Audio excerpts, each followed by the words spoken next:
আজ বনগ্রাম গলাবাড়িতে গোপীসভার আয়োজনে আয়োজিত দূর দূরান্ত থেকে ভক্ত ভক্তিমতী মা ও বাবার আমার সবার রাতুল চরণে হতভাগা দাসের সাথ সত্য প্রণতি জ্ঞাপন করছি।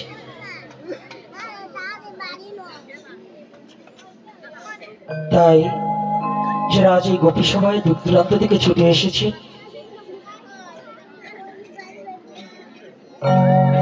এই প্রখর সূর্যের কিরণটাকেও উপেক্ষা করে যারা হরিকথা আস্বাদনের জন্য বসে আছে, ইতিপূর্বে আলোচক এবং পাঠক বৃন্দ আলোচনা এবং যথার্থ হরিকথার মধ্য দিয়ে আপনাদের সময়টা অতিবাহিত করেছে।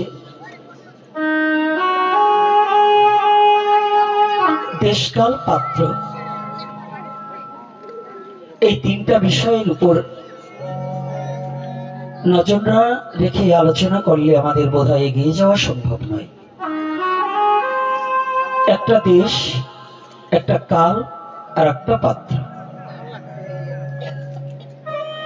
এদিকে বোধহয় জায়গা আছে, এদিকে আরো 10 জন লোক বসার জায়গা আছে।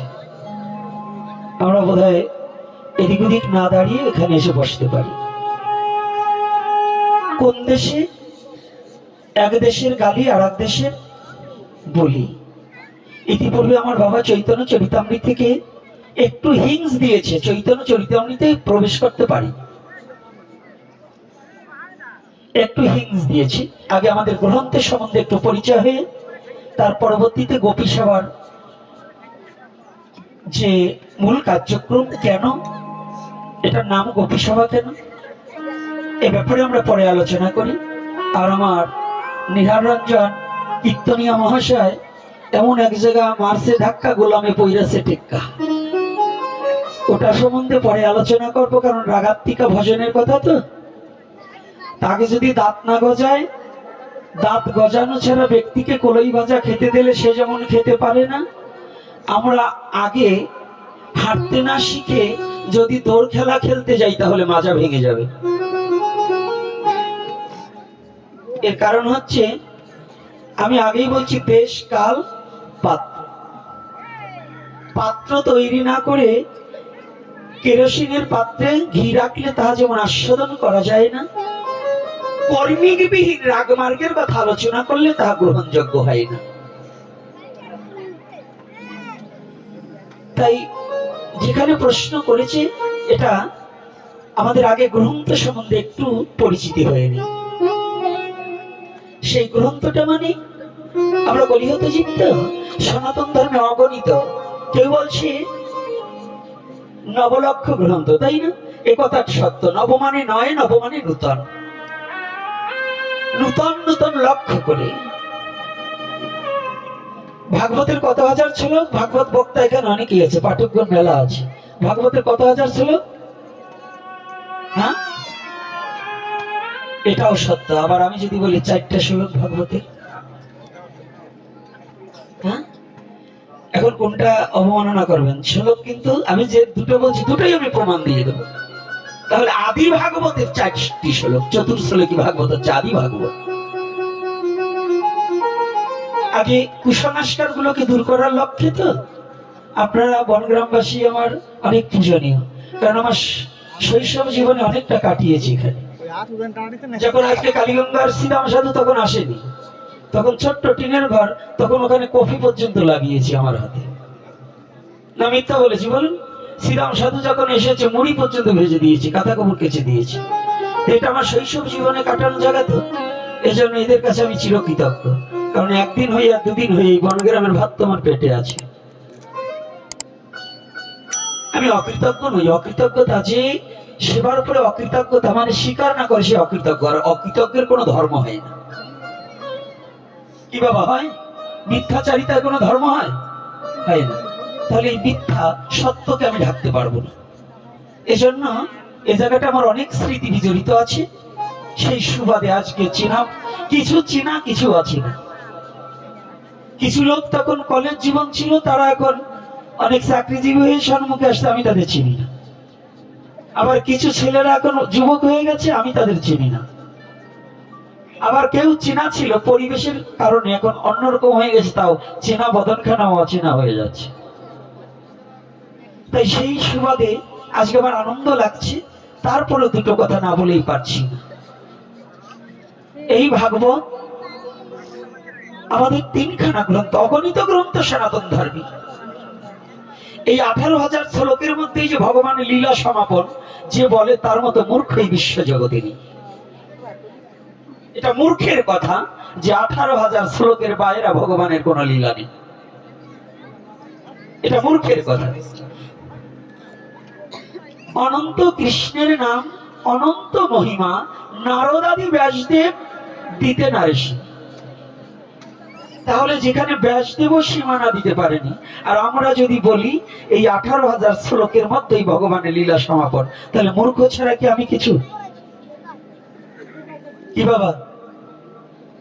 তাহলে সত্যযুগ আর এই শেষ যুগ, মানব জীবনের প্রথম জীবন, শিশুকাল আর বৃদ্ধকাল, এ দুটো সময় একাকার।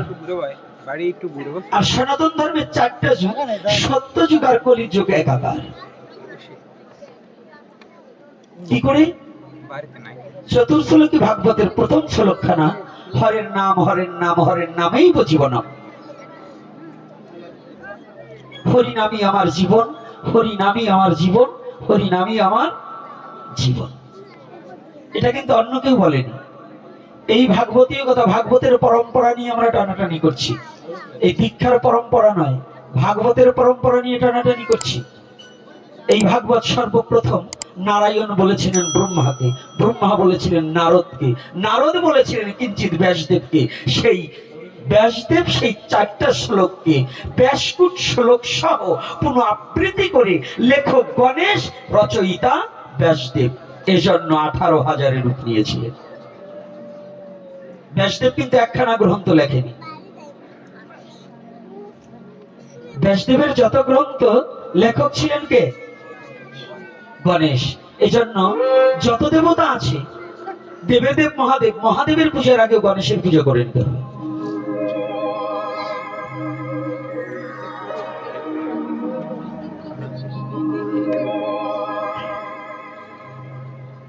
আমার বাবাজি হরিপদ আছেন, সরকার মহাশয় আছেন, তিনিও অনেক শাস্ত্র, ওনার বাবাও শাস্ত্র ছিল। তো ওনার বাবার তুল্য তো হতে পারবে না। ওনার বাবা ছিল আমার বন্ধু, কথা বোঝা গেছে? ওনার বাবা ছিল আমার বন্ধু, কারণ বয়সের বন্ধু না, এটা হচ্ছে মনের বন্ধু। তাদের অনুপ্রেরণা ওনার জ্যাঠা এবং ওনার বাবা, এবং কোথায় যোগিন্দির বাবু ছিলেন, তারপরে সতীশ বাবু ছিলেন, ঘরামি, কান্দি ঘরামি, তাদের চরণ পাশে থেকে এই দুরাচার করছি, সামনে বলছি। উনি তো তবুও, আমার বাবাজি ভালো শাস্ত্র অধ্যয়ন করে, এজন্য যে শাস্ত্রের কথাটা, শাস্ত্রের রেফারেন্স এবং শাস্ত্রটা কতটুকু, শাস্ত্র পরাভূত হয়ে যাবে যদি শাস্ত্রের সাথে যুক্তি না থাকে। যুক্তি এবং শাস্ত্র এবং সাধু বাক্য, এই 3টা যদি এক না হয়, তাহলে সে শাস্ত্র গ্রহণ করা যাবে না। আজকে আদ্যাবধি সেই লীলা করে গোরা রায়, কোন কোন ভাগ্যবান তাহা দেখিবারে পায়। যে যতটুকু নামবে সে ততটুকু দর্শন করবে, যে যতটুকু ডিপলি যাবে সে ততটুকু বুঝতে পারবে। গভীরে না ডুবলে তত্ত্ব উপলব্ধি করা যায় না। আজকের যে কথাটি বলছি, এই 3খানা গ্রন্থের উপরে আমাদের আলোচনা রাখতে হবে। আর মীমাংসাটা কোথায় একটু ভালো করে, আমি ভুলে যাব না। সত্যযুগ আর কলিযুগ এক। কি করে? সত্যযুগে বললেন হরের নাম হরের নাম হরের নামেই জীবনম, আর কলির যুগে মহাপ্রভু বললেন হরের নাম হরের নাম হরের নামেই কেবলম। কলৌ নাস্তব্য নাস্তব্য নাস্তব্য গতি অন্যথা। আর ওখানে বলছে হরি নামই আমার জীবন, আর এখানে বলছে হরি নাম ভিন্ন কোনো গতি নাই, গতি নাই, গতি নাই। আবার মহাজন বললেন কোটিকল্পকাল যদি করো নাম সংকীর্তন, তথাপি না মিলবে ব্রজের ব্রজেন্দ্র নন্দন। কি বাবা, ওই বাচ্চাগুলোকে এখানে সরাতে হবে।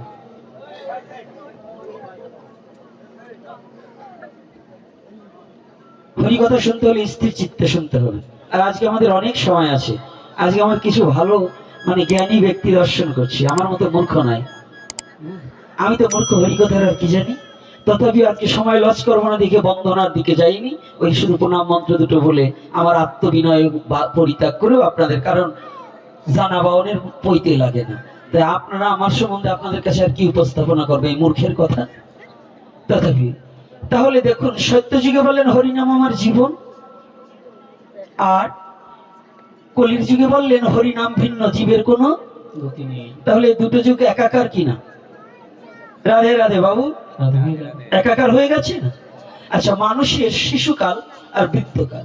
শিশুকালে যেমন সরলতায় আসে, হিতাহিত জ্ঞান থাকে না, ভালো মন্দ বুঝে না, তদ্রূপ একজন শিশু যখন শৈশবকে কাটিয়ে, যৌবনকে কাটিয়ে যখন সে বৃদ্ধ হয়ে যায়, ওই বৃদ্ধের কিন্তু হিতাহিত কোনো জ্ঞান থাকে না।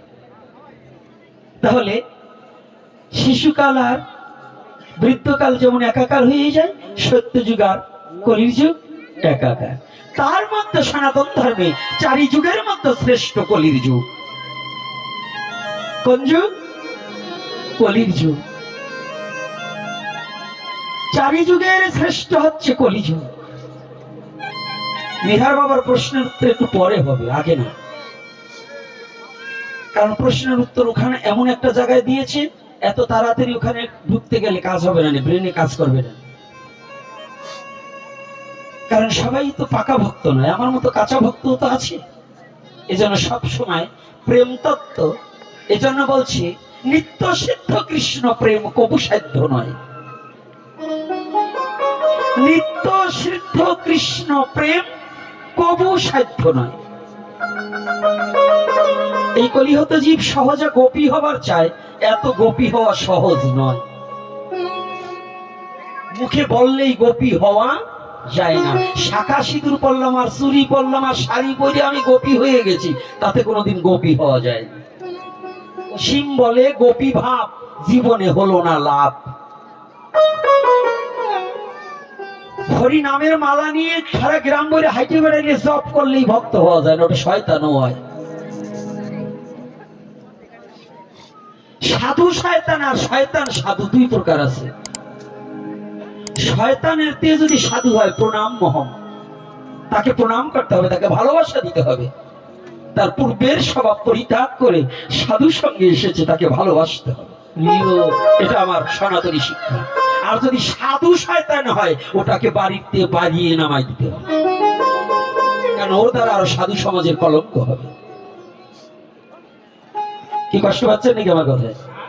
বলুন, শয়তান যদি সাধু হয় তাকে প্রণাম করতে হবে, ষষ্ঠাঙ্গে সাধুরও তাকে প্রণাম করে সম্মার্থনা জানিয়ে টেনে আনতে হবে।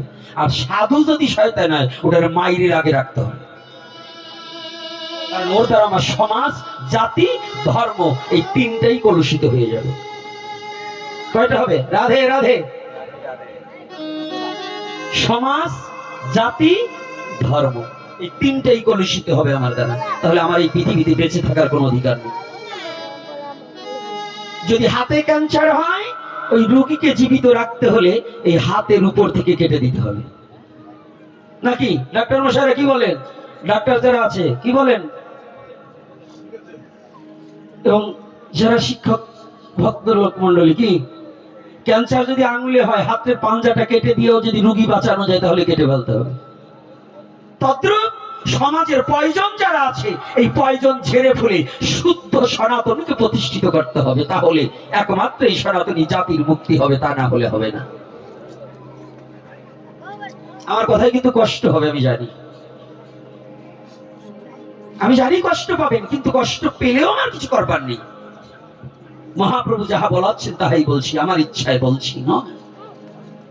তাহলে আজকে এই তিনটা গ্রন্থের উপরে একটু তাৎপর্য করে তারপরে গভীরতম কথায় একটু ডুবে যায়। প্রথম হচ্ছে শ্রীমদ ভগবদ গীতা। গীতা হচ্ছে জ্ঞান শাস্ত্র, ভাগবত হচ্ছে ভক্তি শাস্ত্র, আর চৈতন্য চরিতামৃত হচ্ছে সাধন শাস্ত্র। জ্ঞান শাস্ত্র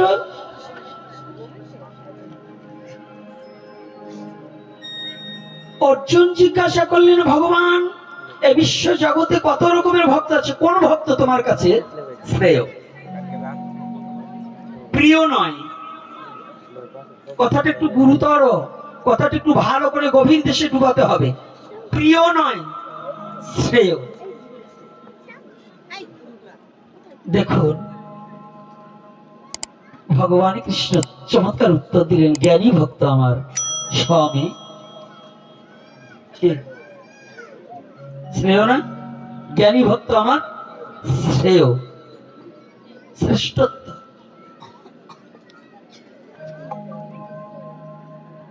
চৈতন্য চরিতামৃত যদি ফলো করতে যাই, গীতা কিন্তু পরাভূত হয়ে গেছে। কি করে পরাভূত হয়ে গেলেন? গীতায় ছিলেন বক্তা ভগবান, শ্রোতা ছিলেন অর্জুন। আর চৈতন্য চরিতামৃতে বক্তা ভক্ত আর শ্রোতা ভগবান। ভগবান প্রশ্ন করছেন রায় রামানন্দের ঠাই, কি বলছে? সাধ্যের নির্ণয়ে বলছে। রায় রামানন্দ বললেন, জ্ঞান মিশ্র ভক্তি সর্বসাধ্য সার, প্রভু কহে ইহা বাচ্য আগে কহুয়া। যারা চৈতন্য চরিতামৃত নিয়ে যারা বেশি একটু ঘাটেন, বলুন এটা কি আছে কিনা? আমি গোপীনাথ আমার কথা বলবো না। তাহলে ওখানে বললেন, কৃষ্ণ বললেন জ্ঞানী ভক্ত আমার শ্রেষ্ঠ, আর এখানে চৈতন্য চরিতামৃত বললেন উহা বাচ্য। ভগবান বলছে এবার উহা বাচ্য আগু কহুয়া। ভগবান আগে বললেন কি জ্ঞানী ভক্ত আমার শ্রেষ্ঠ, আর এইবার সেই ভগবান এইবার কি বলছে? উহা বাচ্য বাদ দাও। এইবার বললেন জ্ঞান শূন্য ভক্তি সর্বসাধ্য সার, প্রভু কহে ইহা উত্তম আগু কহবার। জ্ঞান শূন্য ভক্তি সর্বসাধ্য সার, প্রভু কহে ইহা উত্তম আগু কহবার। ভালো কথা বলিয়েছ, চমৎকার কথা, তুমি আরো এর চেয়ে আরো উন্নত কথা বলো, অতীব চমৎকার কথা বলিয়াছ। এইবার প্রভুর হৃদয়ে বড় আনন্দ জেগেছে। কেন আনন্দ জেগেছে? আমি কিন্তু মাঝখানে একটা গ্রন্থ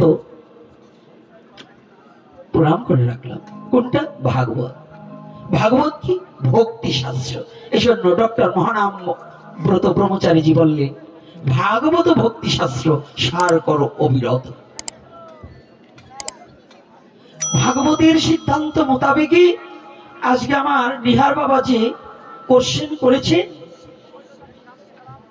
লাখে না মিলিল এক, অর্থাৎ গোপী সাধনা কি? পঞ্চভৌতিক দেহে কখনো গোপী সাধনা হয় না। পঞ্চভৌতিক দেহে কখনো রজবীজে জন্ম হয়ে তার কোনো গোপী সাধনার অধিকার নেই। একজন গোপিকাও কোনো রজবীজে জন্ম নয়। আমাদের কিছু কামুক সাধু, তারা মেয়ে ছেলে দেখলে বলে আহা রাধে রাধে, আসো রাধে রাধে, এগুলো কামুক। মেয়ে ছেলে দেখেই রাধে বলে বুকে জড়িয়ে ধরতে যায়, এরা কামুক। অর্থাৎ সাধারণ কোন নারীর সাথে রাধারানীর সাথে কোনো তুলনা চলে না। রাধারানী কোনো সাধারণ জড় জাগতিকের নারীর বস্তু নয়, ভোগের বস্তু নয়। কি কষ্ট হচ্ছে নাকি আমার কথায়? কথা কষ্ট হচ্ছে নাকি? রাধারানী কোন জাগতিক জগতের নারীর সাথে তুলনা দেওয়ার বস্তু নয়। যার জোয়ারও নাই ভাটাও নাই, যার রাগও নাই ঢিলও নাই। রাধে রাধে। আপনি জানেন তো অভিসারের কথাটা? শুধু একটু একটু বলছি, তারপরে আমাদের মূল আলোচনা আরো আছে, সেদিকে যাব। ঘন্টা বাঁধা আছে নাকি যে আধা ঘন্টা কি না চলবে? যেদিন শ্রীমতী রাধারানীর অভিসারে, অভিসারটা বুঝতে পেরেছেন তো? আমরা সাজি কার জন্য? আমরা সাজি কার জন্য? রাধে রাধে।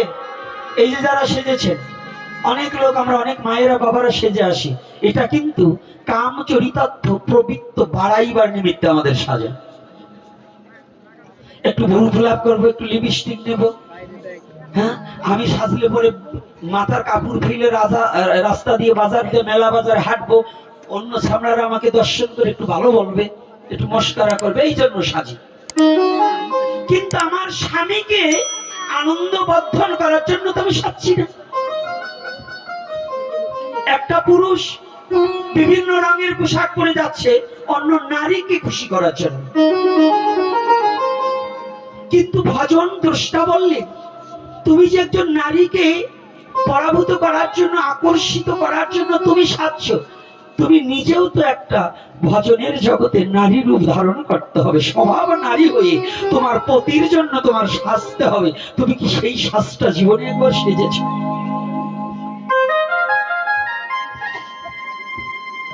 ওমা, আজকে সমস্ত সখীরা সাজছে। এই সখীতত্ত্ব আলোচনা করতে গেলে এই বাজারে নয়, আর একটা বাজারে যেতে হয়। সে বাজারে যেমন স্বর্ণের গলি আলাদা থাকে, কামারের দোকানের পাশে স্বর্ণের দোকানদার যেমন বেচা কেনা ভালো হয় না, তদ্রূপ এই অনুরাগ মার্গের কথা বলতে হলে একমাত্র ভজন দ্রষ্টা লোক নিয়ে বসতে হবে, তাহলে কথা বেরোতে তালে থাকবে। এই হজ বরল হলে হয় না। আজকে একটু উপলব্ধির জগতে যেতে হবে। শ্রীমতী রাধারানী, সবাই সাজছে আজ শ্রীমতী রাধারানী, শুধু শুনেছে আজকে প্রাণনাথ গোবিন্দ আসবে। কথাটা ভালো করে অবলোকন করতে হবে, যে শুধু শুনেছে প্রাণনাথ গোবিন্দ আসবে, তো শাস্তি গিয়েছে। গোবিন্দ কথাটা কর্ণে যাওয়ার সাথে সাথেই শ্রীমতী রাধারানী বাহ্যিক জ্ঞান হারিয়ে ফেলেছে। বাহ্যিক জগতের কোনো জ্ঞান নেই। মুখে যদি কাজল মাখতে হয়, চোখে যদি কাজল মাখতে হয়, ঠোঁটে যদি লিপস্টিক মাখতে হয়, মুখে যদি ছনু মাখতে হয়, তাহলে একটা আয়নার প্রয়োজন নেই? আয়না যেদিকে মুখ দেখা যায়, আজকে শ্রীমতী রাধারানী সেদিকে না ধরে উল্টো দিকে ধরে আয়নাটা বসে আছে। যেদিকে মুখটা দেখা যায় না সেদিকটা শুধু একবার মাত্র গোবিন্দ আসবে এ কথাটা শ্রবণ করতে পেরেছে, তাতে তার বাহ্যিক জ্ঞান হারিয়ে ফেলেছে। আয়নাটা উল্টিয়ে ধরে যে কাজলটা চোখে মাখবে, সেই কাজলটা সারা মুখে মেখে নিয়েছে।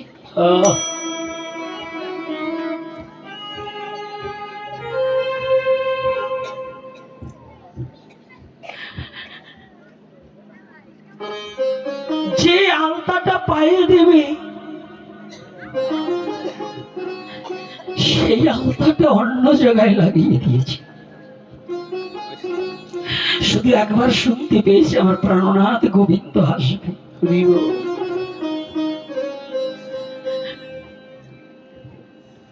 হাতের বালা পড়বে, হাতের বালা পায়ের খাড়ু হিসাবে গ্রহণ করেছি। পায়ের খাড়ু হাতে ঢুকিয়ে দিয়ে বসে আছি।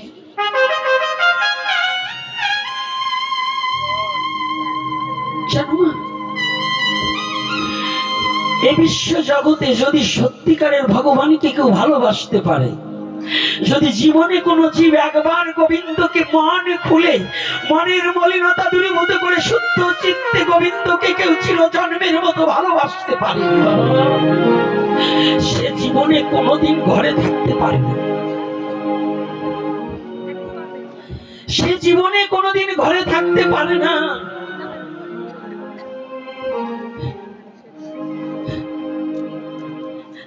তার একটা ঘরে আগুন লেগে যায়, চিরতরে। যারা ভগবানকে একবার জীবনে ভালোবাসে তার হৃদয় ঘরে আগুনে লেগে সমস্ত হিংসা নিন্দা অহংকার সব পুড়ে যায়, সে আপনা ভুলে যায়। এই জগতে তার বলতে আর কিছু থাকে না। দিব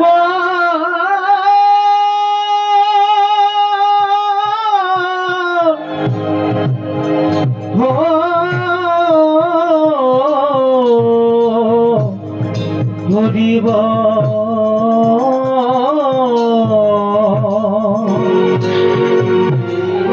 শ্রীমতী যেদিন হতে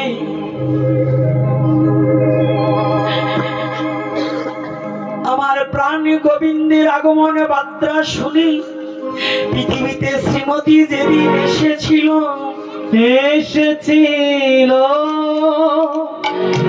সেদিন আর নয়নে মিলে তাকাইনি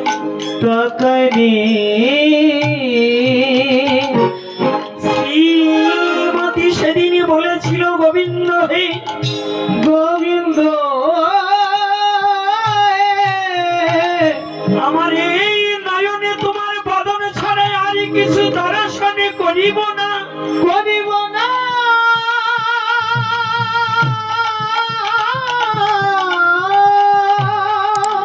আমার এই বদনে তোমার নাম ভিন্ন আর কিছু জপিব না।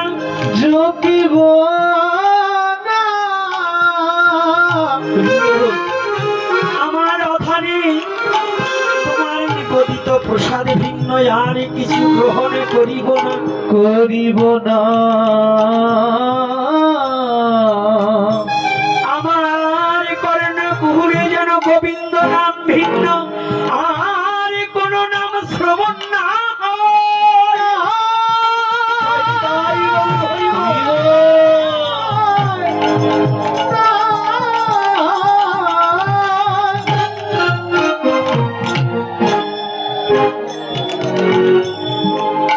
সবার এই লীলাটাকে জানা আছে, বাল্য লীলা। সে হতে রাধা রানী হৃদ পিঞ্জিরায়, পিঞ্জিরাটা ছিল বটে কিন্তু পাখিটা ছিল। ওই পাখিটাকে নিবেদন করে দিয়েছিলেন আমার গোবিন্দের চরণে। নিজের অবয়বটাকে সাজিয়ে পায়ের আলতা, চোখের কাজল পায়ে টিপ পড়তে হয় ললাটে, সেটা কানে পড়েছে। পায়ের খারু হাতে বেঁধেছে, হাতের চুড়ি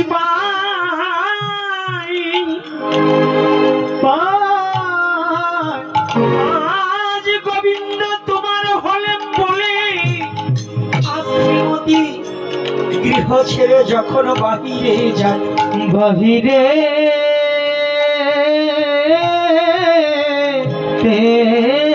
যায়,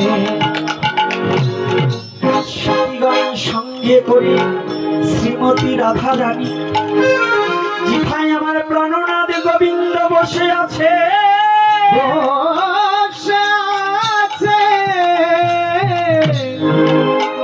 একে একে সব সখীগণ সহিত শ্রীমতী দাঁড়ালো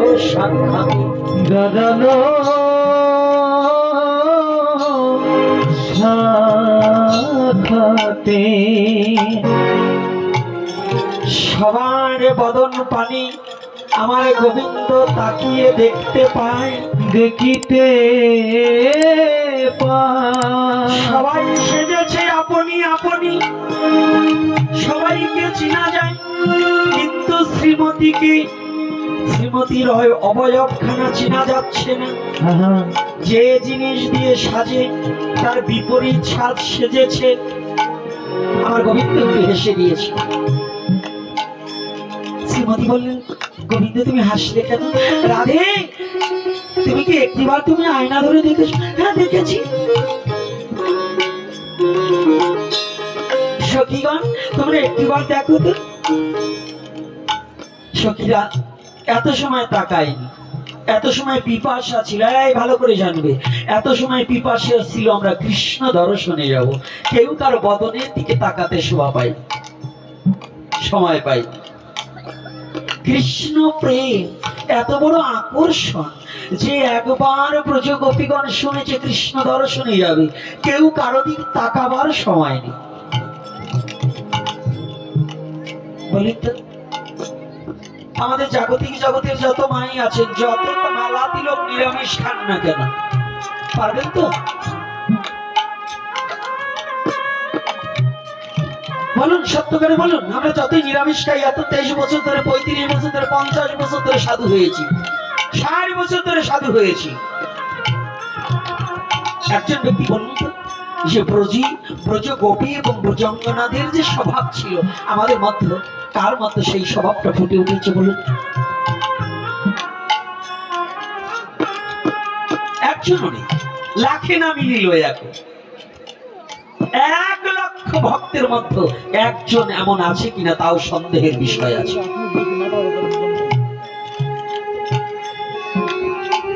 তাকিয়েছি, দেখো তো, শ্রীমতীকে দেখে হেসে দিয়েছে। আচ্ছা, গোবিন্দ নয় হাসলো, তোরা হাসলি কেন? শ্রীমতী প্রশ্ন করছে, গোবিন্দ হাসলো, তোরা হেসেছিস কেন? শ্রীমতী, একটিবার নিজে তাকিয়ে দেখ না।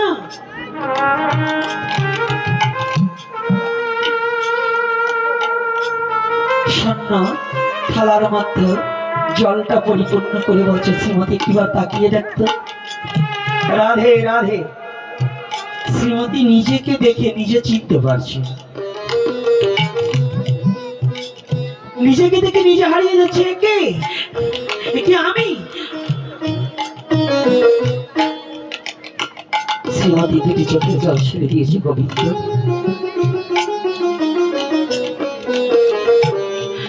যখন তোমার নাম শুনেছিলাম, এ জগতে আমার কিছু মনে ছিল না, আমি তোমা ভিন্ন আর কিছু জানি না। তোমার নাম শোনা মাত্র যেন তোমার চরণে আমার জীবন জৈবন সব বিকিয়ে দিয়েছি। তাই আমি কোথায় কি মেখেছি আমি নিজে জানি না। কৃষ্ণ প্রেমে যারা পড়ে,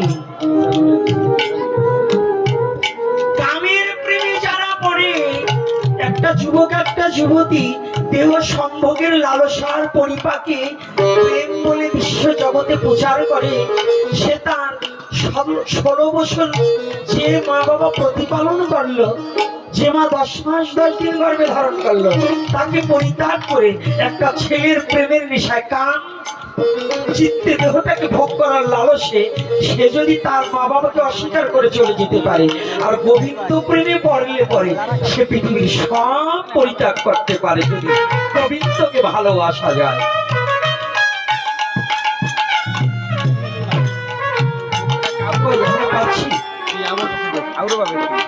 আমরা পাচ্ছি গোপী সাধনা,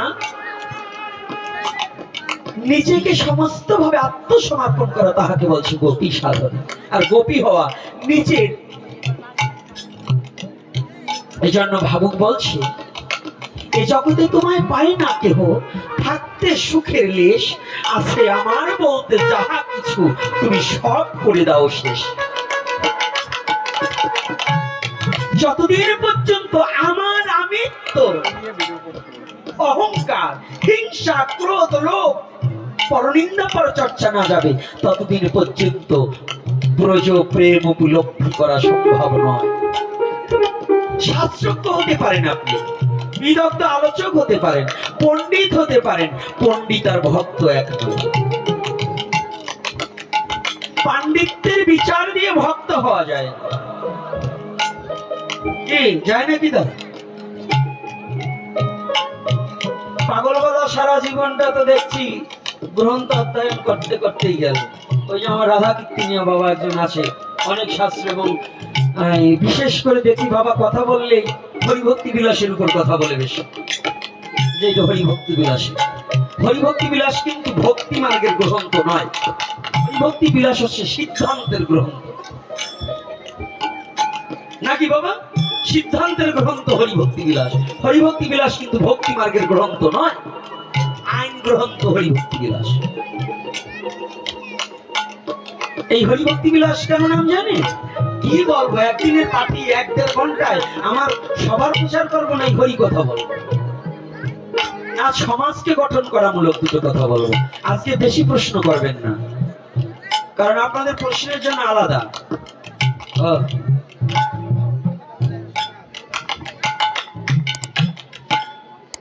না, এত তাড়াতাড়ি যাবে না, এই যাওয়া ভক্ত এটাও দেব বাবা। ওই যে বলা দিলে কয়েকজন উঠে যাবে, এই জন্যই একটু ধৈর্য সহকারে দিচ্ছি। তাই এইবার তাহলে গোপী ভাবটা কি? রাধে রাধে কিছু আংশিক বলা হলো তো নাকি? কামনার জগতে, এ জগতে কামকে বর্জন করলে কিন্তু প্রেম থাকবে না। কামকে মন্থন করে প্রেম উপার্জয়, সেই প্রেম গুরু সেবায় দিলে তাহে মহাভাব হয়। ভাব হইতে মহাভাবের হয় সৃষ্টি। এই মহাভাব সৃষ্টি হলে নিজের হয় আত্মোন্নতি। যখন আত্মোন্নতি হবে নিজের স্বরূপ তত্ত্ব দেখতে পাবে, আর নিজের স্বরূপ তত্ত্ব জাগ্রত হলে পরে সেদিন হতে নিজের স্বভাব পরিবর্তন হবে, তার আগে না। এই জন্য গুরুবাদী কথা আজকে বেশি বলবো না, কারণ ওই বললে বলবেন না আপনারা যে ওই ওনার ব্যবসা ঠিক রাখার জন্য খালি এই বলে।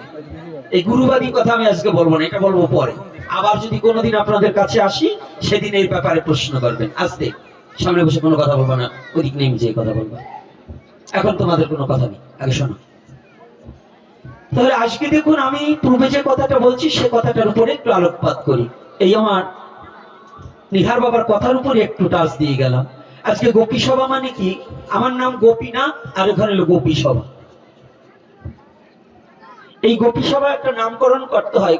ব্রজগোপীর নামটাকে স্মরণ করলেও এ জীবনে সার্থক হয়।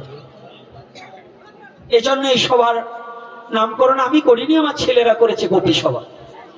আমার এই গোপী সভার একটা প্রথম যে কথাটা বলছি, আজকে নারী পুরুষ যারা এসেছেন, আমার একটা উদ্দেশ্য আছে।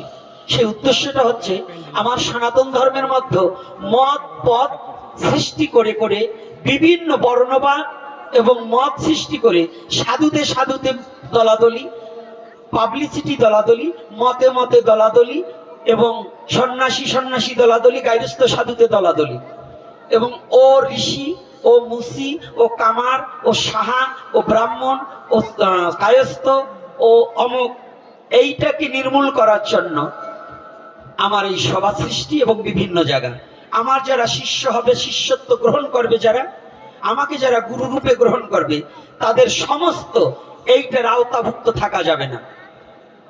এই সমস্ত যে জাতি নাম নেবে আমার কাছ থেকে, তার 11 দিন উপবাস পালন করতে হবে। 1, মা বাবার শ্রাদ্ধে মৎস্য দান করা যাবে না। 2, আমার কাছ থেকে দীক্ষা নিতে হলে এবং আমার এই গোপী সভার সদস্য হতে হলে বর্ণবাদ লাথি মেরে তাড়াতে হবে।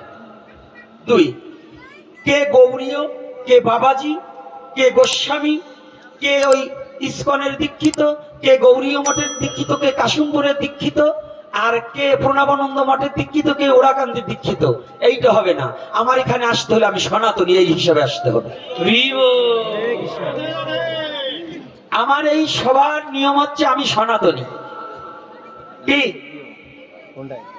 বর্তমান সমাজে 4টা কলেজের ছাত্র এক রুমে থাকে, কয়টা? 10টা ছেলেও থাকে, থাকে না?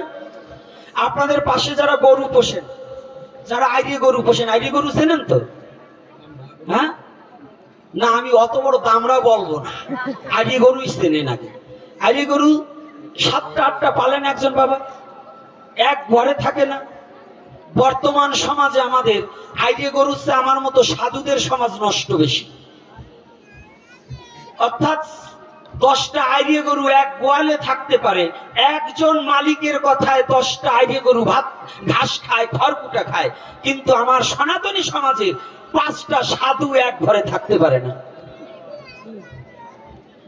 আর সত্য কথা বলুন, হ্যাঁ, 5টা সাধু এক ঘরে ঘুমাতে আমরা পারি না। কে? উনি হইল সহজিয়া, উনি হইল কাশিমপুরের, উনি হইল এই রাধারমণের, আমি গৌরীয় মঠের, আমি বাবাজির, আমি প্রণবানন্দ মহারাজের, আমি মতুয়া, আর আমি অমুক। কি এরকম আছে কিনা? তাহলে আমরা এইরকম দলবাদ করে আমাদের শক্তি ক্ষীণ করে ফেলেছি। এবার এই যে 13 জাতীয় সংসদে সনাতনী জাতি একটাও মাথা তুলে দাঁড়াতে পারলেন না, একটাও সংসদে যেতে পারলেন না। ঘৃণা করি, লজ্জা করে থাকা উচিত। যে দলের যান আমার কোনো আপত্তি নাই, ওই বিএনপি যান, জামাত ইসলামের যান, হেফাজতের যান, কোনো নয়, অন্তত ওখানে আমরা বাংলাদেশে এখনো যে সনাতনী জাতি আছি, যে দলের হয়ে যান 10টা সনাতনী পার্লামেন্টে যাওয়া উচিত ছিল। ওয়া অর্ধেক তাই, তাই ও বলবো না, ও আমার এসে তাইয়েন না, যেটা বলছি তাই শোনেন।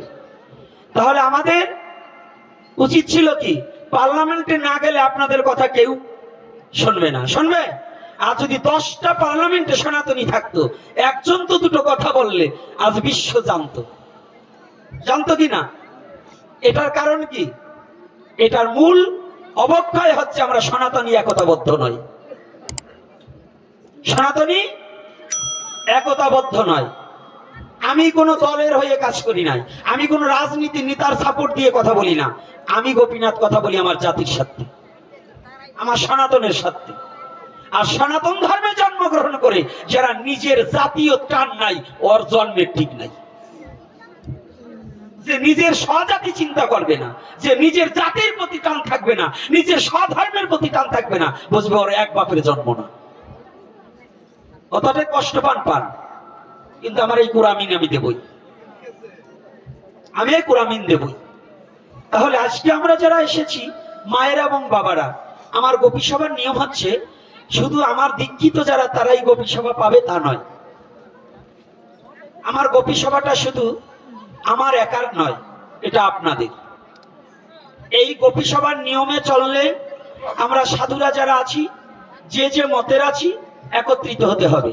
তবে একটা কথা আছে, খাবারের কথা শ্রীমদ্ ভগবত গীতায় বর্ণনা করা আছে, সাত্বিক, রাজসিক, তামসিক। 3 প্রকারের খাদ্য আছে না? আছে কি না? এই 3 প্রকারের খাদ্য আমাদের গীতায় নির্ণয় করেছে। তাহলে সনাতনীদের জন্য সাত্বিক খাবার প্রশস্ত, প্রশস্ত আছে কিনা? এই বনগ্রাম আদি একটা বৈষ্ণবের গ্রাম, কোন গ্রামবাসী কিন্তু বৈষ্ণবত্ব ভুলে যাচ্ছেন। আপনাদের কিন্তু জবনে ধরছে কিছু লোকে। এই জবনের হাত থেকে মুক্তি পেতে হলে আপনাদের এখনো সচেতন হতে হবে। সচেতন কি? আপনাদের বুদ্ধি, কার্য, প্রেম, ভক্তি নষ্ট করে দেবে দুটো বস্তু দিয়ে। অখাদ্যকে খাদ্য বলে প্রচার করবে, আর অভক্তকে ভক্ত বলে প্রতিষ্ঠিত করবে। এগুলো গ্রহণ করা যাবে না। কি রাগ করছেন নাকি বাবা? দেখুন আমার কথাটা একটু শুনুন। এই বনগ্রামে আমি যখন পদার্পণ করেছি, তখন যে বৈষ্ণব সমাজ ছিল, কঠোরতা ছিল, এখন সেটা নেই। বৈষ্ণবের কঠোরতা না হলে বৈষ্ণব ধর্ম রক্ষা পাবে না। এখানে কঠোরতার প্রয়োজন আছে। এই মায়েরা কি পুটপুট না করে আগে কথা শুনবে, না হলে ওই বাড়িতে রান্না হবে, ওখান থেকে খেয়ে চলে যাবে। আগে কথা শুনতে হবে। কথাটা কেন বলছি? আমার জন্য বলছি না, আমার জাতির জন্য বলছি। কথাটা আগে শুনুন। এই বনগ্রামের মধ্যে কেন বলছি? এই বনগ্রামে কৃপা করে আমার অনি পাগলি, হরিচাঁদ, ওরা আমার এই পাগলটা, ওরা আপনাদেরকে আহ্বান করেছে। কষ্ট দিচ্ছে, কিন্তু কষ্টের মধ্য দিয়ে আমার আনন্দ বাড়ছে, কারণ আপনাদের চরণে আমার মনের কথাগুলো আজকে প্রকাশ করতে পারছি। গোপী সভাটা আমার জন্য নয়, গোপী সভাটা আমি চাচ্ছি সারা বাংলাদেশের সমস্ত জায়গায় ছড়িয়ে যাবে। এবং আমাদের একটাই কার্যক্রম, সনাতনী জাতি যদি বিপদে পড়ে তার পাশে গিয়ে দাঁড়াতে হবে। সনাতনী ধর্মের মধ্যে যদি কেউ মেয়ে বিবাহ দিতে পারছে না, অসহায়, তার চলার কোনো গতি নেই, তার পাশে গিয়ে আমাদের কাজ করতে হবে। সনাতনী জাতির জায়গা যদি জবরদখল করে অন্য কোনো জাতি, সেখানে সমস্ত সনাতনী ঝাঁপিয়ে পড়ে সেই সম্পত্তি আইনত ভাবে আমাদের উদ্ধার করতে হবে। কথাটা বোঝা যাচ্ছে? যারা যেখানে যে অবস্থায় আছে, যে যে পোস্টে চাকরি করেন, ডাক্তার, ইঞ্জিনিয়ার, প্রফেসর, প্রিন্সিপাল, যে যেখানে আছেন, তার অবস্থান থেকে এই জাতিকে কিছু অনুদান, শক্তি, অনুপ্রেরণা সমস্ত কিছু যোগাতে হবে। মন্দির গড়ে কোনো লাভ নেই যদি সেবায়ত গঠন না করা যায়। আগে মন্দির করে লাভ নেই। আজকে এই বাংলার বুকে সেবায়ত গঠন না করে যারা মন্দির গঠন করবেন, কয়েক প্রজন্ম নয়, কয়েক বছর পরে ওই মন্দির হবে ছাগল বাঁধা ঘর। এই ছাগল বাঁধা ঘরকে যদি না বানাতে চান, তাহলে আগে আমাদের পুরোহিত তৈরি করতে হবে, সেবায়ত তৈরি করতে হবে। আমাদের সনাতনকে আমরা অন্য ধর্মের কাছে প্রচার নয়, আমরা প্রত্যেক সনাতনীর বাড়িতে গিয়ে আমরা শুদ্ধ সনাতনকে প্রচার করব। রাধে, কি আপনারা কি একমত? একমত। আমার গোপী সভার লক্ষ্য হচ্ছে সমস্ত সনাতনী একত্রিত করা। এখানে মধু আসবে, শৈব আসবে, শাক্ত আসবে, গানপত্য আসবে, সৌর আসবে। তবে যদি কার আহার বিচার না থাকে, ব্রাহ্মণের ছেলে আসলেও তার হাতে তো আমরা গ্রহণ করি না। আহার বিহার একটু শুদ্ধের প্রয়োজন আছে। আপনাদেরকে আমি অনুরোধ করি, কয়েকটা জিনিস এই বনগ্রামে যদি আপনারা না পারেন তাহলে কোথাও পারবেন না। আপনারা কি ভগবানকে মানেন? কারা কারা তারা হাত তুলুন। জয় শ্রী রাধে। এই বনগ্রামবাসী না খালি সবাই ভগবানকে কারা মানেন? হাত তুলছেন তো? আচ্ছা, এইবার হাত নামান। এইবার ভগবান গৌর হরিকে মানেন না কারা কারা তারা হাত তোলেন। তাহলে সবাই মানেন কি? মানেন কি না? এক সময় সনাতন ধর্মে মাংস দিয়ে শ্রাদ্ধ করা হতো। এক সময় মাংস দ্বারা শ্রাদ্ধ করা হতো। ভালো করে জেনে যান, সাক্ষাৎ স্বয়ং শ্রীকৃষ্ণ চৈতন্য মহাপ্রভু এই মৎস্য মাংসকে নিষিদ্ধ করেছে। আপনি অন্যদিন খান, আমরা নিষেধ করব না, কিন্তু শ্রাদ্ধে মৎস্য দেওয়া এটা সম্পূর্ণ মেলোৎসর কর্ম। আমরা যতদিন জানি নাই করছি, এখন জানতে পারছি, আমরা মানব। কি বাবা, এই বনগ্রামের বাড়িতে কয়টা বিল্ডিং ছিল আগে? রাধাকান্ত বাবা, আগে বিল্ডিং ছিল, তাহলে এখন বিল্ডিং হয়েছে, তাহলে বহুত হয়েছে। আগে টাকা ছিল না, আমরা অভাবী ছিলাম, করেছি। আগে এই নমজাইতে শাস্ত্র জানতো না, তাহলে আমরা অপকর্ম করেছি। এখন আমরা জানতে শিখেছি, বুঝতে শিখেছি, আমরা কি অপকর্ম করবো? আপনি মৎস্যভোজী হন, আপনার বাবা মাছ খাক। এক কিছু দুষ্ট লোক আছে, শয়তানের দল, একেবারে পাক্কা শয়তান, মানে টাটকা শয়তান। ওরা নিজেরা তো করবেই না, আরো ধর্মকে নষ্ট করার জন্য ওরা বলে ওর বাবা মাংস খাইতো, ও নিরামিষ শ্রাদ্ধ করবে কেন? এই কটা হচ্ছে টাটকা শয়তান। আমার ক্ষিতীশ বাবা কি আছে? হ্যাঁ, না, উনি এই আছে তো। এই অঞ্চলের যারা বিদগ্ধজন মাতুব্বা সবাই আছেন না? হ্যাঁ, ভালো করে শুনবেন কথাটা। আমি যদি শাস্ত্রের তা না দেখাতে পারি, আমার জিহ্বা কেটে দেবেন। আমি লিখিত দেবো ইসলামের উপর। আমি গোপীনাথ যদি না দেখাতে পারি, আমার জিহ্বা কেটে দেবেন। আর যে মহাপ্রভুকে মানে না, তার সাথে আমাদের কোনো সম্পর্ক থাকতে পারে না। আর তার সাথে এমন কি, আমার শিষ্য যারা আছো, যদি মহাপ্রভুকে যারা মানবে না, তাদের সাথে আত্মীয়তা পর্যন্ত করা যাবে না। যার মুখে ভাই হরি কথা নাই, তাহার কাছে তুমি যেও না। যাহার মুখ দেখিলে ভুলে যাবে হরি, তাহার মুখ পানে যেও না। একেবারে পরিষ্কার কথা, আমার নির্দেশ, আমার নির্দেশ। আমার শিষ্য যারা গৌর বিদ্বেষী জনা, তার কাছে যাবে না, তার সাথে আত্মীয়তাও রাখবে না। কারণ যে ভগবানকে ত্যাগ করতে পারে, সে পৃথিবীতে আমাকে হত্যাও করতে পারে, পারে কিনা? এজন্য তার সঙ্গ করা যাবে না। রাধে রাধে। কি কথা কষ্ট হচ্ছে নাকি? বলবো না? বলবো না? তাহলে মহাপ্রভু নিজে এই মৎস্য শ্রাদ্ধে দেওয়া নিষেধ করেছে। তাই যে টাটকা শয়তান গুলো বলে তোর বাবা মাংস খাইছে, তাইলে তুই মাছ দিবি না কেন? এই টাটকা শয়তানকে জিজ্ঞাসা করতে হবে, তোমার বাবা আগে ছিল সিরি, এখন স্বর্গীয় দাও কেন? কি স্বর্গীয় দেয় না? মা মারা গেলে কি কয়? স্বর্গীয়া। আর বাবা মারা গেলে আবার আর একটা দেয়, ঈশ্বর। নাকি বাবা দেয় কিনা? তাহলে ঈশ্বর যদি দেয়, তোমার বাবার সাথে ঈশ্বর সংযোগ করলে, অর্থাৎ তোমার বাবাকে ঈশ্বরের চরণে সমর্পণ করলে, ঈশ্বরের সেবায় কি মাছ লাগে? আরে কথা বলেন না কেন? না লাগে না। হ্যাঁ, তো যদি স্বর্গীয় দেন, স্বর্গে কি মাছ লাগে? বাবা জীবনে ভালো কাম করলো না, সারা জীবন অকাম করলো, কোদাল কোবাইয়া পরের জমি একাত করে দখল করছে চতুর্দিক দিয়া। এই হারামজাদা মরছে, ওরে একেবারে দান সাগরে শ্রাদ্ধ কইরা গীতা দান করলেন, 100 বার স্বর্গীয় লাগাই দিলেন। এতে চিন্তা করলেন না যে সারা জীবন অকাম করছে, ভক্ত সঙ্গ করে নাই, হরিনাম করে নাই, মালা তিলক করে নাই, মরার পরে তুলসী তলা তুলসীর পাতা সহে দিয়ে কান্দন শুরু করে দিয়েছে 14 গোষ্ঠী। হরিনাম করে না, মুরগি পালে, একটা হরিসভা করবে না, ভক্ত সঙ্গ করবে না, মুরগি পোষবে। যারা আমার শিষ্য, মুরগি পোষলে ওই বাড়িতে যেটা মরবে, ওই হরিনামের চরণামৃত দিবে না, ভগবানের চরণামৃত দিবে না, মরবার সময় মুরগির পাও দোয়া জল খাওয়াবা। কারণ সারা জীবন যদি তুমি হরি ভজন না করো, মরার সময় ও মরাটারে খাওয়াই লাভ। তো একটু ভালো করে শুনুন, ভজন এত সহজ নয়। সনাতনী বীর্য, আমরা চবন নয়। আমি আর্য সংস্কৃতিতে মানুষ হতে চাই, আমি আর্য সন্তান, আর্য সংস্কৃতি মানি। আমি ওই প্রাচ্য দেশে ওই ইংরেজদের সংস্কৃতি আমি মানি না।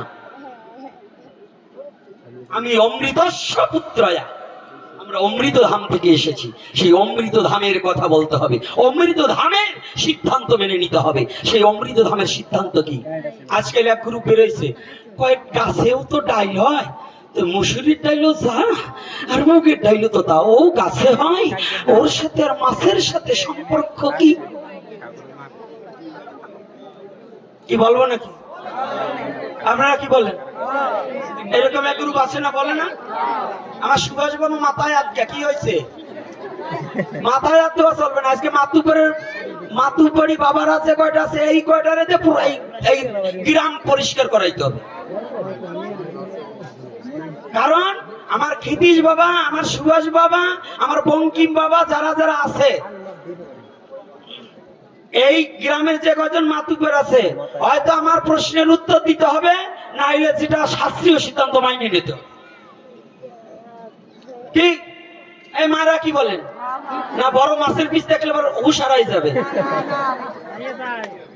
আরে সারা বছর খান, ওই একদিন খাইয়েন না, একটা কথা শোনেন, কাজে আসবে। আমার জন্য বলছি না, আপনার বংশকে মুক্তির জন্য বলছি, আপনার পিতৃপুরুষের মুক্তির জন্য অনুরোধ করছি। আমি করজোরে বিনয় করে ভিক্ষা চাচ্ছি সমাজের কাছে যে পিতৃ শ্রাদ্ধে মৎস্য বন্ধ করুন। আমার জন্য চাচ্ছি না, আপনাদের জন্য বলছি, আপনার পিতৃ শ্রাদ্ধে মৎস্য বন্ধ করুন।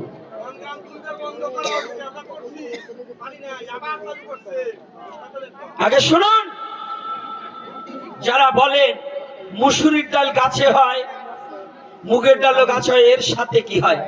মুসুরির ডাল ওটাও মানি, প্যারাপাইরল আর প্যারাসিটামল কোম্পানি দুইটা, কিন্তু কার্যকারী ক্ষমতা এক না দুই। মুসুরির ডাইলে খাইলে পরে মন চঞ্চলত্ব হয় বিশ্ব চরাচরে, এই জন্য সাধক মুসুরির ডাল নিষেধ করে। কথাটা বুঝছেন? আমিষ আর নিরামিষ কোনো কথা নয়। আলুর মধ্যেও আমিষ আছে, দুধের মধ্যে আমিষ আছে, আছে কিনা? আমিষ নিরামিষ নয়, নিরামিষ কোনো কথা নাই। আমাদের সাত্বিক, রাজসিক, তামসিক, সাত্বিক খাদ্যের আওতাভুক্ত এই মুসুরির ডাল পড়ে নাই। এজন্য আমাদের পথভ্রষ্ট করার জন্য অনেক কুচক্র মহল কি করবে জানেন? আপনার বাড়ি হরিবাসর পাতায় দিয়ে ওই মহাসভাতে কবে ওই প্রণবানন্দ মঠে খায়, সৎসঙ্গে খায়, তোমাকেও খেতে হবে না। যারা শুদ্ধ কৃষ্ণ ভক্ত তারা কখনোই এটা গ্রহণযোগ্য নয়। হাজলামি করে ভাবছো যা খুশি তাই করবে তুমি, এটা কিন্তু চলবে না। ভালো ছাড়া মন্দ করলে পারিপার্শ্বিক ছাড়বে না। এজন্য আপনাদের কঠোরতা গ্রহণ করতে হবে। গোপী সভার নিয়ম, সত্য সনাতনকে প্রতিষ্ঠিত করতে হবে এবং সবাইকে এক ছত্র ছায়ার নিচে আনতে হবে। আমি কোনো মতপথকে ঘৃণা করছি না, কিন্তু আমি ঘৃণা করি তাকে যে সাধু সেজেও সমাজকে ক্ষতি করছে, সাধু সেজে আমার ধর্মকে ক্ষতি করছে, সাধু সেজে আমার জাতিকে ক্ষতি করছে। কি বলুন? কথাটা বলছি কি কষ্ট পাচ্ছেন কি? আমার কথায় কি আপনার কষ্ট পাচ্ছেন মায়েরা? তাহলে আমাদের কি করণীয়? আমি যেমন গোপী সভায় আমার এই কয়েকজন দিব্যজ্ঞান প্রীতিশ এবং আমার বিপুল এবং আরো যারা যারা আছে সবাইকে আমি একটা দায়িত্ব দিয়েছি যে প্রতি বছর এই গোপী সভা শেষ হবে, 1 বছর পূর্ণ হলে পরে তোমাদের মধ্য থেকে যে কোনো গ্রামের এমন একটা ব্যক্তিকে খুঁজে বের করবা যার পুত্র নাই, স্বামী নেই, ইনকামের কোনো রাস্তা নেই, তাকে একটা গোবৎস দান করবে, যেন ওইটা প্রতিপালন করে তার জীবনটা ভবিষ্যতে কাটাতে পারে। আমি ওদের বলে দিয়েছি যে এটা দান করবে। আর এমন কোন জিনিস দান করবে না ওই যে এখন ভগবানের বিগ্রহ দিলে সেটা বুঝেই বোঝে না, আরে বিগ্রহ দিয়ে লাভ কি? ওকে মানুষ তৈরি করতে হবে আগে।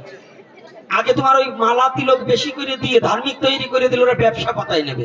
আজকাল সাধুরে ব্যবসা করে, এই ব্যবসাটা থেকে বেরিয়ে আসতে হবে। এই ব্যবসাটাকে হিংসা নিন্দা অহংকারকে পরিত্যাগ করতে হবে। আমরা সনাতনী, যে সনাতন ধর্মের মধ্যে যে কুলের থেকে আসুক তাকে আমি গ্রহণ করে নেব, তাকে আমরা কি করব?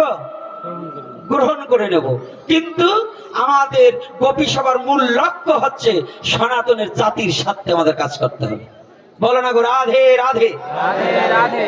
এই সনাতনী জাতির লক্ষ্যে যদি কারো কাজ করবার ইচ্ছা থাকে, নিঃস্বার্থ ভাবে কোন স্বার্থের বিনিময়ে আমার সংগঠনে যোগদান করতে পারবে না।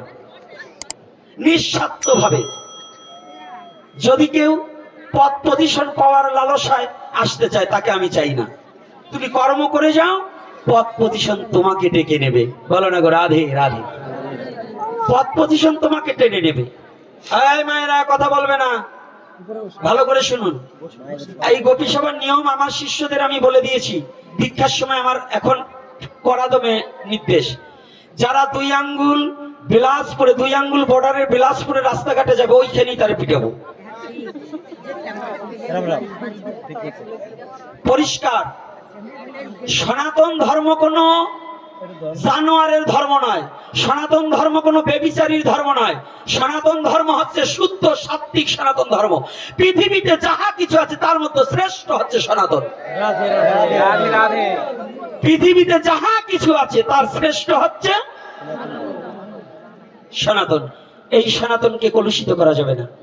আর এই যে অনেক বাবাজিদের আমি আর একটা কথা বলে যাচ্ছি, শুনুন সাধু বাবারা, আপনারা অনেকেই সাধু হয়েছেন, প্রসাদ বুঝি আজকে 30 বছর 40 বছর 50 বছর আছেন, কিন্তু আপনাদের ঘরের ছেলে পেলে কেউ একটু আপনাদের সেবা যত্ন করে না। এরকম আছে না? সেবা করতে হলে নিরামিষ বুঝি হতে হবে। ছেলেরা বাবার কথা শোনে না, নিরামিষ বুঝি হবে না। ছেলে বসে বৌমারা আরো আমি যে করাইতে রান্না করে দেবো, খাইলে খাবা, না হয় বাড়িতে নামিয়ে যাও। এইরকম কিছু বদমাশ আছে না? আপনাদের একটা নির্ভয়, যার 2 কাঠা জমি আছে, যদি আপনার সন্তান আপনাকে শুদ্ধভাবে খেতে না দেয়, তারা যদি পথে না আসে, বিপদগামী হয়, ওই 2 কাঠা আমার সঙ্গের নামে লিখে দেবেন, সারা জীবনের তরে আপনি আমার মন্দিরে বসে খাবেন। যদি আপনার কথা না শুনে সে ভজন পথে না আসলে পরে ওই সম্পত্তি তার ভোগ করা লজ্জা করা উচিত না? যে সন্তান তার পিতাকে সেবা করবে না, যে সন্তান তার মাকে সেবা করবে না, যে সন্তান তার পিতা মাতার সেবা করতে পারবে না, সম্পত্তি ভোগ করবে, ওই কুলাঙ্গারের বেঁচে থাকার অধিকার নাই। ওই পিতার সম্পত্তি ভোগ করার অধিকার নাই। তার ওই সম্পত্তি ছেড়ে দেবে, আমার সংগঠন থেকে এসে ওই সম্পত্তি নিয়ে নেব এবং তার পিতা মাতাকে সারা জীবনের ধরে ঔষধ, চিকিৎসা এবং অন্য যতদিন আমার দেহে প্রাণ আছে আমি চালাতে চেষ্টা করব। কি কষ্ট পাইছেন নাকি আপনারা? ভয় আছে? একেবারে ডাইরেক্ট। কারণ যে সন্তান তার মা বাবাকে খেতে দিতে পারে না, ও তো সন্তানই না। যে নিজের সুখকে গ্রহণ করতে চায়, পিতামাতার সুখ গ্রহণ করতে চায় না, পিতামাতাকে সুখে রাখতে চায় না, সে কেমন পুত্র? কি কষ্ট হচ্ছে নাকি যুব সমাজে? বলুন। আজকে প্রত্যেকটা পিতামাতার আমরা পিছিয়ে আছি। আজকে বাংলার বুকে নয়, ভারতের বুকে নয়, আমাদের কেন অনাথ আশ্রম, এই আমাদের বৃদ্ধাশ্রম থাকবে কেন? বৃদ্ধাশ্রম থাকবে কেন? প্রত্যেকটা সন্তান যদি পিতা মাতাকে যত্ন করতো তাহলে বৃদ্ধাশ্রম লাগে? আমি বৃদ্ধাশ্রম করতে রাজি নই। আমি বৃদ্ধাশ্রম করব না, আমি অনাথ আশ্রম করায় রাজি, কিন্তু বৃদ্ধাশ্রম করব না। কারণ বৃদ্ধদের আশ্রমের জন্য, অনাথ এই বৃদ্ধাশ্রমে যাওয়ার জন্য নয়। যদি কোনো বৃদ্ধার কেউ না থাকে, তার পুত্র রূপে আমার কাছে যেতে পারে। বৃদ্ধা আশ্রম হিসেবে নয়, পুত্র হিসেবে যাবে। কিন্তু কথা থাকবে, আমার ওখানে তাকে আমি গ্রহণ করব। বাড়িতে সম্পত্তি আছে, তার ছেলে মেয়েকে দান করবে, খেতে দেয় না বিধায় আমার কাছে যাবে, তার জায়গা নাই। ওই সম্পত্তি লিখে দিতে হবে সংগঠনের, আমি স্যার আজীবন খাওয়াবো। কি আমার কথাটা কি কথাটা বলুন? ঠিক আছে, ওইটা করুক, দেখি মারার কেমন যোগ্যতা আছে, দেখি না কেন? এত সহজ নয়। আমি গোপীনাথ এখনো যখন 5ই আগস্টের পরেও এখনো যখন মহাপ্রভু আমার দেহে প্রাণ রেখেছে, রাখে হরি মারে কে, রাখে হরি মারে কে। এত চিন্তা করে পথ চলার সময় নেই, এখন একটাই পথ চলবেন সাহস নিয়ে। কিসের ভাই? আমার ধর্ম আমি করব। স্বাধীন বাংলাদেশে জন্মগ্রহণ করেছি, স্বাধীনভাবে ধর্ম প্রতিপালন করব। আমি কারো ক্ষতি করব না, কেউ অন্যায় করতে আসলে তাকেও আমি ছাড়বো না। বলো না গো রাধে রাধে রাধে রাধে। এটা তেজস্বী হন মা ভাই। গোপী সভার একটাই নীতি, সেটা হচ্ছে নিজ স্বার্থ পরিত্যাগ করে পরস্বার্থে এগিয়ে আসতে হবে। এটা যে যার মধ্যে পাবো, সে আমার শিষ্য না হলেও তাকে আমি কোলে তুলে নেব। আর যার মধ্যে যদি এই স্বার্থ, নিজের স্বার্থ, সুখ ভোগ বাসনা বিলাসের জন্য আমার কাছে যোগদান করতে চায়, সে আমার কাছে আসবে না। এটা পরিষ্কার। আজকে যেমন আমার হরিচাঁদ এবং উনি বলছে বাবা, ওর দুটো ছেলে ভগবান কৃপা করে প্রবাসী জীবন যাপন করছে, অতটুকু ছেলে যারা আমার মনে পড়ে সেই দিন হরিচাঁদ বিয়ে করেছে, তার 2 ছেলে বিদেশে গেছে, তারাও আমার শিষ্য। অতটুকু ছেলে যারা আজকে খেলাধুলা করবে, সামনে দিয়ে ঘুরে বেড়াবে, কিন্তু দুটো অর্থের বিনিময়ে বিদেশে চলে গেছে, প্রবাস জীবন। ও আমাকে বলছে বাবা, ওরা যে টাকা পাঠিয়েছে ওখান থেকে কিছু কিছু রেখে আজ আমি গোপী সভা নিতে চাই। আমি বলছি যথার্থ। পরের দিন ফোন করছে, বাবা আমি একটু দান করতে চাই, কিছু গীতা দান করব। আমি বলছি গীতা কেমন? বড় বড় গীতা। আমি বলছি না, আমি এতে রাজি নেই। অধিকাংশ গীতা দান করবে, যাদের দান করবে এই সমাজপতি সাধু তাদের, এরা গীতা জীবন ভরে পাইয়ে আসতো, নিয়েই ঘরে রেখে দেবে। বলুন এই গীতা পাঠ, এই গীতা দান করে এখন লাভ নেই। গীতা একটা দান করবে, যাকে করো, কোন সাধুকে একটা দান করে দাও। কিন্তু যার বস্ত্র নাই, গরিব দুঃখী যদি থাকে, তাদেরকে কিছু দান করো। কিংবা কিছু সাধুরা থাকবে, কিছু সমাজেরও প্রয়োজন আছে, তাদেরও দান করবে। কিন্তু যে ব্যক্তির কিছু নাই, তা দেখে দেখে তাদের কিছু দান করার ব্যবস্থা করবে। আবার কিছু আছে যারা ভক্ত, তাদেরও দান করবে। ভক্তদের জীবনই তার এক ভক্তের হাতে, নাকি? ভক্তদের জীবন আর এক ভক্তের হাতে নয়? এইভাবে তাই সেই অতটুকু বালক ছেলেদের ইনকামের অর্থ উপার্জন, সেই অর্থ দ্বারা কিছু বস্ত্র এনেছে। আমি সবচেয়ে খুশি হয়েছি, আমরা সাধুরা এক বাড়িতে 11 পদ 15 পদ রান্না করে সেবা করি না বাবা? আচ্ছা বলুন তো, আমরা কত লুচি পুরি সেবা করে, আমরা ভোগ লাগিয়ে সাধুরা ঘরে বসে সাধুরা সব সেবা করে নি। কিন্তু জানেন, এমন একটা ছেলে এই সমাজে নিমন্ত্রণ তো ক্ষিতীশ বাবুকে, ওই সুভাষ বাবুকে সবাই করে, ছোট খাটো গরিব বড়লোক সবাই তো করে, তাই না বাবা? বলুন, সমাজপতিকে সম্মান সবাই করে, আমিও করি। কিন্তু এমন একজন ব্যক্তি আছে গ্রামে অবহেলিত, তার বাবাও নেই, মাও নেই। আবার বাবা আছে, মা নেই, আবার মা আছে, বাবা নেই। এরকম কত অসহায় বাচ্চা থাকে না? আমি গোপীনাথ কয়টা মালা নিয়েছি, একটু তিলক পড়েছি, আমাকে কতজন নিমন্ত্রণ করে। বাজারের সবার ভালো খাবারটা আমাকে এনে দেয়, একটা ফল দেয়। একটা বাচ্চা দূরে দাঁড়িয়ে আমার হাতে যখন ওই কমলাটা দেয়, মনে মনে ভাবে ওই কমলাটা যদি আমাকে দিত। জানেন, ওকে শীতের সিজনে একটা কমলা কিনে দেওয়ার মতো বান্ধব কেউ নেই।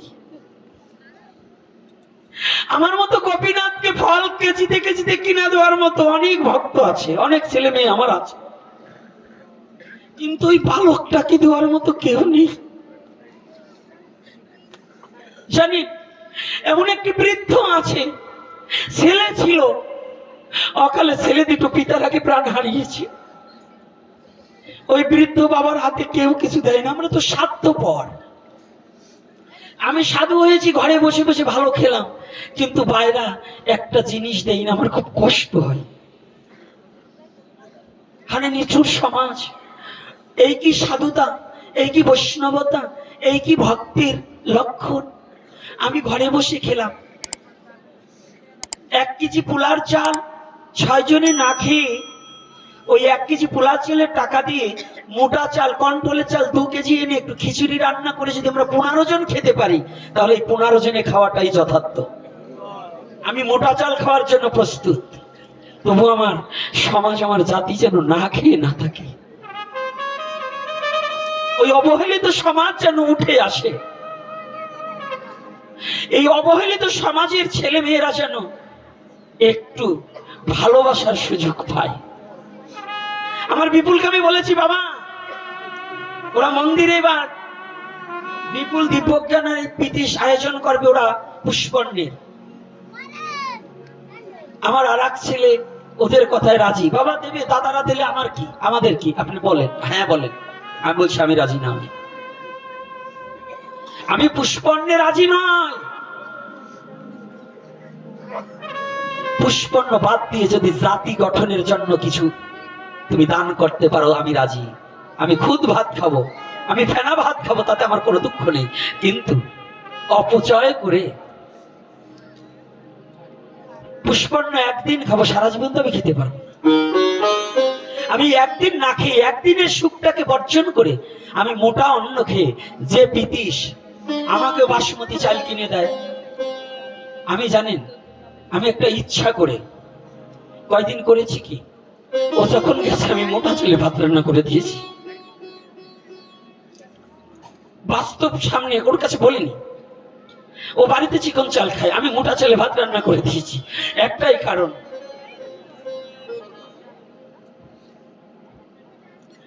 আজকে যদি ওর জন্য আমি ভিআইপি ব্যবস্থা করি, ও মোটা চাল খেতে পারে না, বিদে চিকন চাল খায়, ওর আরো 10 জনের সামনে যদি ওকে চিকন চাল দেই, তাহলে হয়তো ওই ছেলেরা ভাববে দাদা বুঝি অনেক কিছু দেয়, বিধায় বাবা দাদাকে ভালোবাসে। আমি দেই না, আমি দেই না। আপনাদের কাছে আমার বিনীত প্রার্থনা, সমাজে যদি কোনো কাজ হয় আপনাদের চরণে পড়ি, মায়েদের বাবাদের চরণে পড়ি। 3 পদ দিয়েও জীবন রক্ষা করা যাবে, যাবে না? 3টা আইটেম দিয়ে জীবন রক্ষা করা যায় না, আইটেম আরো 2টো কমিয়ে দেব, কিন্তু ওই টাকা দিয়ে আরো ভক্ত সেবা বাড়াবো। আমরা ডাল আর আলু সিদ্ধ দিয়ে ভগবানকে ভোগ লাগিয়ে আমরা মহাপ্রসাদ পরম আনন্দে পেয়ে চলে যাব, কোনো আপত্তি নেই। কিন্তু গরিব দুঃখী যাদের কেউ নিমন্ত্রণ করে না, তাদেরকে নিমন্ত্রণ করে এনে আমরা একসাথে সেবা করে তাদেরকে ভালোবাসা দিয়ে যদি আমরা পথে টেনে তুলতে পারি, একদিন আমার চেয়ে বড় বৈষ্ণব সে হতে পারে। মেঘ দেখে তুই করিস না ভয়, আড়ালে তার সূর্য হাসে। মেঘ দেখে ভয় পাওয়ার কিছু নয়। আমি কথা দিয়েছি, আপনাদেরকে কথা দিয়ে যাচ্ছি, আপনারা একতাবদ্ধ হন। যে দলই বাংলাদেশে ক্ষমতায় আসুক, সনাতনীদেরকে ডাকতেই হবে।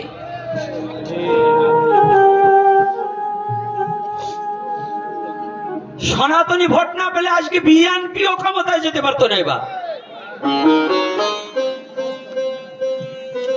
এজন্য আপনারা সংঘবদ্ধ হন, যে যে দল করুন আমার কোনো আপত্তি নাই, কিন্তু পাঁচাটা কুকুর হওয়া যাবে না। কোন দলের পাঁচাটা কুকুর হতে হবে না। আমাদের অধিকার যে পূরণ করবে, সনাতনী জাতিকে যে দল আসুক ক্ষমতায়, বিএনপি আসছে তার কাছেও আমাদের চাওয়া পাওয়ার আছে। যদি আমাদের সনাতনীদের উপর বিএনপি সরকার গঠন করার পরে আমাদের যে নির্যাতনগুলো হয়েছে, এর ক্ষতিপূরণ তাদের আমাদের পাশে এসে দাঁড়াতে হবে, আমাদের অভাবীর পাশে দাঁড়াতে হবে, এবং আমাদের দুঃখের কথা তাদের জানতে হবে। এজন্য আমার কোন লড়াই কোনো কারো বিপক্ষে নয়, আমার লড়াই আমার জাতিকে জাগাতে জন্য, আমার লড়াই আমার সনাতনীকে তুলে ধরার জন্য, আমার লড়াই এই সনাতনী জাতির দুঃখ বেদনাটাকে বিশ্ব জগতে তুলে ধরার জন্য। এজন্য এগিয়ে আসতে হবে, আর একটু হাতের মুঠ ফাঁকা করতে হবে। মান ইজ দ্য সেকেন্ড গড। কোনো কিছু করতে হলে ঈশ্বরের পরপর টাকারও প্রয়োজন আছে।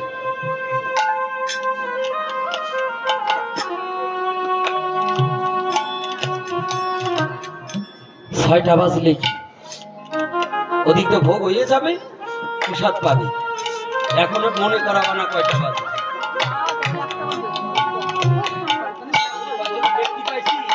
গ্রামের এই ইলেকশনের সময় না হইলে একটারেও পাওয়া যাইত না। ইনাগো কানে ফোন করে যদি কিছু এরা বলে তাই শোনে, না হইলে আর শুনতো না নাকি বাবা? এরা আর পর্যবেক্ষণ করতো না, আজকে পর্যবেক্ষণটা করিয়ে দিলাম যেন এরা এদের কানে গেল যে কি আমাদের চলছে, যাতে পরিবর্তন হয়।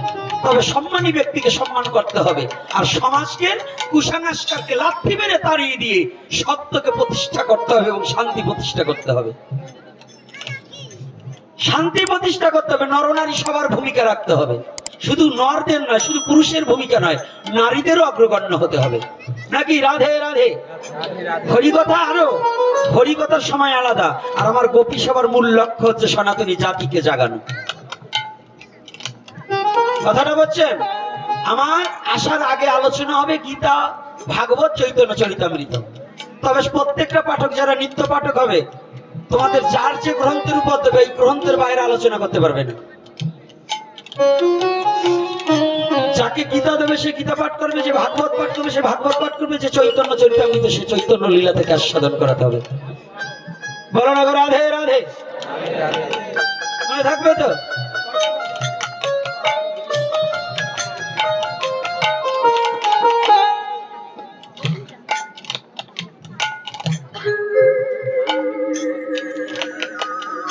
সবই করবে। ওই যে দিগ্বিজয় আসতে একটা গান গাবে, দিগ্বিজয় আছে, ওরা সবাই মিলে একটা গান গাবে। বৈঠকি গান মেলা দিন ধরে হারাই গেছে। আর আপনারা, আপনাদের গ্রামের কোন কীর্তনিয়া আছে? তোমার কাকারে পাঠিয়ে দাও, আমার কাছে পাঠিয়ে দাও। আমার গুরু ভাই আপনাদের জলিলপাড় আশ্রমের সেবায় দীনবন্ধু দা আসছে। দাদা এখানে আসুন, ইংরেজিকে একটু সামনে দিন, পায়ে লাগবে। শুনুন, আমি আবারও বলছি, বৈষ্ণব সমাজের কাছে বলছি, আমার কিনাদা কই? আমার কিনাদা কি আছে? আজকে বাবার কাছে আমার অপরাধ ক্ষমা সুন্দর দৃষ্টিতে দেখবেন। আপনি প্রাচীন, এখন আর কেউ নাই। আপনি আছেন এই বনগ্রামের মধ্যে, এখন প্রাচীন, আর একে একে সবাই চলে গেছে। এই দুইজনই তো আছেন, আমার পাগলাদার আপনি। এখন সবাই কালের ডাকে চলে গেছে।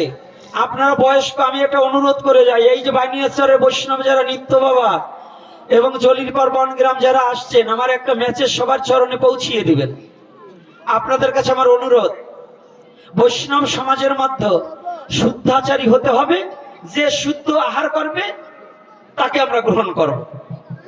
শুদ্ধ আহার নাই তাকে আমাদের রান্নার কাছে যেতে দেব না, কিন্তু আর সব কাজেই তাকে আমরা গ্রহণ করব, আমরা ত্যাগ করব না।